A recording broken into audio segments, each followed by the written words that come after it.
மாதத்துக்கு உண்டான சிறப்புகளை பற்றி பார்ப்போம். வீடியோக்குள்ளே போகலாம். மாசி மாதம் அப்படிங்கிறது சூரியனுடைய சஞ்சாரத்தின் அடிப்படையில் 11வது மாதமாக நம்மளுடைய முன்னோர்கள் அதை எடுத்து வச்சுருக்காங்க. மாசி அப்படிங்கிற மாதம் 11வது மாதம் அப்படின்னு எடுத்து வச்சுருக்காங்க. இது ஏன் அப்படின்னு கேட்டிங்கன்னா, இந்த மாதம் ஒரு புனித நீராடுறதுக்கும், முன்னோர்களுக்கு திதி தர்ப்பணங்களை கொடுக்கறதுக்கும், மந்திர உபதேசங்களை பெறுறதுக்கும், அதே மாதிரி பார்த்துக்கிட்டிங்கன்னா புதிய கலைகளை கற்றுக்கொள்வதற்கும் இந்த மாதம் ரொம்ப ஏற்புடைய ஒரு மாதமாக சாஸ்திரத்தில் சொல்லப்பட்டிருக்கு. குறிப்பாக பெண்கள் இந்த மாதத்தில் விரதம் இருந்து பூஜைகளை ஏற்படுத்திக்கிட்டாங்க அப்படின்னா அது அவங்களுக்கு தாலி பாக்கியத்தை மாங்கல்யம்னு சொல்கிறோம் இல்லைங்களா, அந்த மாங்கல்ய பாக்கியத்தை அதிகப்படுத்தி கொடுக்குது. தாலி பாக்கியம் தான் ஒரு பெண்ணுக்கு ரொம்ப அவசியமான ஒரு விஷயம். அப்போ அந்த மாங்கல்யம்ன்ற விஷயம் இந்த மாசி மாதத்தில் சிறப்பான ஒரு இடம் பெறுது. மாசி மாதத்தில் தான் மாசி சிவன் ராத்திரி அப்படின்ற ஒரு விஷயம் வருது.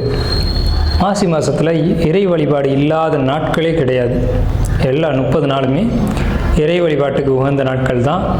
அதில் இந்த ஹோலி பண்டிகை கொண்டாடுறதா இருக்கட்டும், சிவராத்திரியாக இருக்கட்டும், இந்த மாதிரி மாசி அமாவாசைக்கும் மாசி பௌர்ணமிக்கும் விசேஷங்கள் அதிகம்.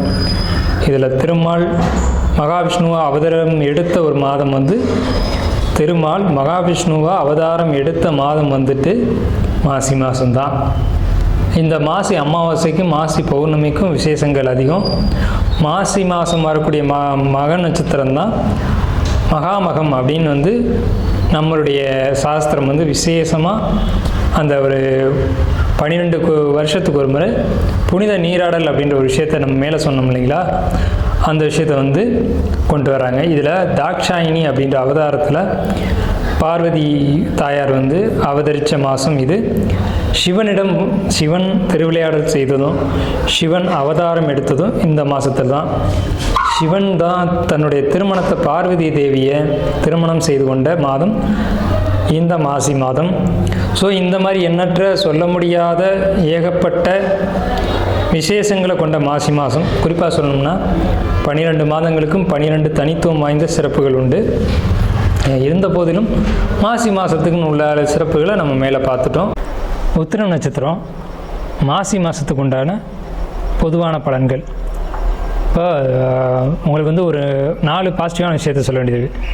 1 உடல் ஆரோக்கியம், 2வது பொருளாதார வருவாய், தொழில் முன்னேற்றம், அதே மாதிரி கல்வி, இது போன்ற விஷயங்களை கல்வி, உயர்கல்வி, வெளிநாட்டு கல்வி, இந்த மாதிரி விஷயங்களில் முன்னேற்றம். இந்த 4 விஷயங்கள் உங்களுக்கு இருக்குது.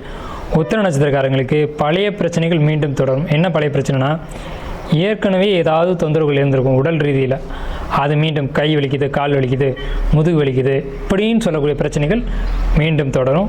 அது என்ன அப்படிங்கிறத உங்களுக்கு நம்பிக்கை உள்ள ஒரு அஸ்ட்ராலஜிட்ட கொடுத்து என்னென்னு பாருங்கள் உங்கள் சுய ஜாதகத்தை. உத்திர நட்சத்திரத்துக்கு தற்போதைய கோச்சார நிலைகள் அவ்வளோ சுபமான ஒரு தன்மைகளை இல்லை. உடல் ரீதியில் ஆரோக்கிய பாதிப்புகளை சந்திக்கணும், வலி வேதனைகளை சுமக்கணும் அப்படிங்கிற ஒரு அமைப்பு இருக்குது.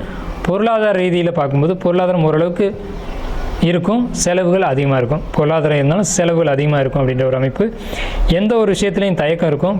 பொருள் களவு போகிற தன்மைகள் இருக்குது. அதாவது தங்கம், வெள்ளி போன்ற ஆபரணங்கள் களவு போகிற தன்மைகள் இருக்குது. வண்டி வாகனங்களில் போகும்போது கவனமாக இருக்கணும் அப்படிங்கிற அமைப்பு இருக்குது. நீங்கள் செய்ய வேண்டிய வழிபாடு அருகில் உள்ள கணபதிக்கு போய் நீங்கள் வழிபாடு பண்ணிட்டு வரணும்.